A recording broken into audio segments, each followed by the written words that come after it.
Apakah pinjol ini bisa meretas data pribadi kita ya? Akhirnya kita tersebar gitu kan, terus akhirnya kita dapat penagihan yang sebenarnya kita nggak minjam. Begini penjelasannya. Assalamualaikum warahmatullahi wabarakatuh. Balik lagi di channel Sekelas Pinjol. Channel ini akan membahas masalah seputar aplikasi pinjaman online dan permasalahan gagal bayar. Oke, langsung saja nih saya akan menanggapi masalah banyak nih data-data pinjol yang dibobol atau yang tersebar. Nah, di video ini saya akan bahas nih bagaimana sih cara mengantisipasi agar data-data kita tetap aman, tidak disalahgunakan oleh orang lain. Di sini kita di sini saya akan membahas dulu kira-kira apa saja yang dimiliki oleh pinjol ini. Mungkin teman-teman yang belum sempat meminjam sudah pasti kan kalian sudah pernah menginstal akhirnya ada data nih KTP, alamat, nomor telepon, bahkan kontak darurat kalian.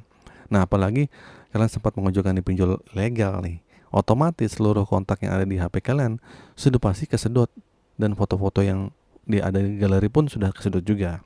Asumsinya kita coba aja deh data yang paling minimum dulu seperti KTP dan nomor HP kita. Banyak banget disalahgunakan untuk melakukan modus-modus penipuan, ya. Mulai mengaku kerabat-kerabat kalian, nipu kontak-kontak yang ada di HP, di HP kalian dengan berbagai macam fitnah yang ditunjukkan pada kalian. Intinya banyak banget deh risiko ketika data kita sudah tersebar, ya. Nah, sekarang apa yang harus kita lakukan biar data kita ke depannya tidak disalahgunakan, dan kira-kira langkah preventif apa sih yang bisa kita lakukan? Nah, pertama-tama teman-teman tuh buat yang sudah pernah daftar pinjol atau sudah punya akun pinjol atau di pay letter lainnya, teman-teman harus segera untuk mengganti data-datanya, ya. Minimal email atau nomor HP kalian. Cari nomor HP yang mungkin nggak pernah kalian pinjam atau nggak pernah kalian ajukan untuk meminjam. Kenapa? Karena kalau mereka sudah mendapatkan nomor HP kontak-kontak dari kalian, nah ini akan mempermudah mereka untuk membobol akun kalian. Di harapan kita nih, akun kita itu tidak dipakai oleh orang lain dan tidak menggunakan untuk bertransaksi. Sehingga ujung-ujungnya kan kita yang harus bayar jika sampai akun tersebut dipakai untuk bertransaksi. Lalu bagaimana sih resikonya jika akun kita atau KTP kita dipakai melakukan di pinjol legal lainnya? Nah, ini tenang teman-teman. Untuk masalah seperti teman-teman tidak perlu khawatir ya. Karena nomor rekening itu kan harus nomor rekening kita atas nama kita. Sebenarnya itu bisa ditelusuri. Jadi kalau misalnya amit-amit nih, kalau kalian minjem di akun laku ya atau pay letter, akun laku digunakan orang lain kemudian dipinjam itu ditujukan ke rekening yang berbentuk virtual akun. Nah, ini kalian bisa buktikan bahwa itu bukan kalian. Uangnya nggak masuk ke rekening kalian ya. Karena kalau pinjol legal OJK tuh nggak seperti itu. Nomor rekeningnya itu harus sama dengan nama KTP kita. Dan juga kalian bisa menolak lah untuk tidak menyetujui terkait masalah transaksi seperti itu.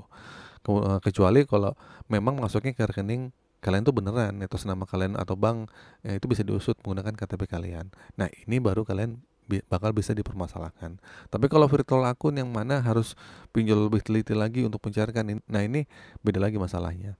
Nah, untuk masalah yang dipakai orang lain untuk untuk minjol gitu, ini sebenarnya sudah ada solusinya. Sudah ada, kita tinggal kumpulkan bukti-buktinya.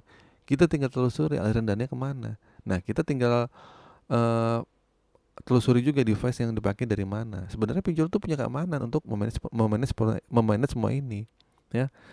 Jadi ketika akun kalian digunakan, jangan mudah percaya begitu aja.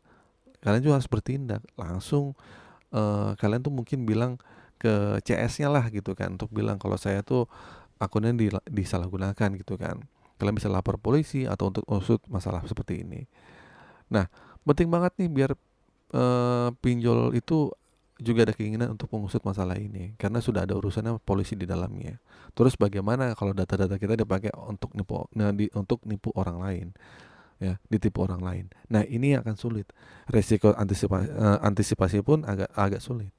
Buat teman-teman yang merasa kalau kontak HP-nya ini kayaknya sudah tersebar, sudah dipakai orang lain, teman-teman harus menghubungi kontak-kontak yang harus satu persatu atau minimal broadcast lah, update status lah gitu. Kalau bilang ada yang mengaku kenal kalian terus kemudian minta sejumlah uang, sebagainya mohon diabaikan.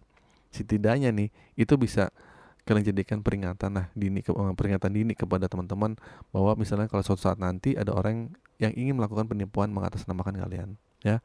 Jadi mereka sudah pada tahu.